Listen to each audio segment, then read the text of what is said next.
وعلیکم السلام ورحمۃ اللہ وبرکاتہ. یحییٰ بھائی. حضرت مولانا مفتی صاحب آپ ہمیں یہ بتا دیجیے کہ حج کے زمانے میں مینا عرفات میں حاجی نماز کیسے پڑھیں؟ ماشاء اللہ ماشاء اللہ.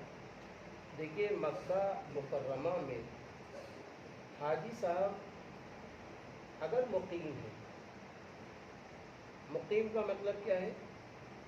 15 دن یا اس سے زیادہ رہنے کا ارادہ کریں تو حاجی صاحب مقیم ہو. تو اب یہ حاجی صاحب جب حج کریں گے، تو اب کیا ہوگا؟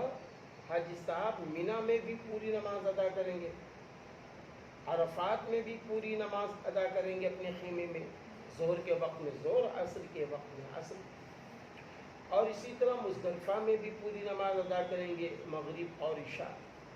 پھر واپسی میں مینا آئیں گے تو 10، 11، 12 کو بھی پوری نمازیں ادا کریں گے. لیکن اگر حاجی صاحب اس سے کم دنوں کے لیے ہیں، یعنی 10 دن کے لیے مکہ مکرمہ میں ٹھہرے، یعنی 1 دن سے 14 دن تک مکہ مکرمہ میں اگر کوئی حاجی صاحب ٹھہرتے ہیں تو وہ مسافر ہے. تو مسافر اپنی نماز پھر مسافر والی پڑھے گا، اگر وہ امامت کرے گا تو مسافر والی، اور اگر وہ تنہا نماز پڑھتا ہے تو مسافر والی. اس طرح.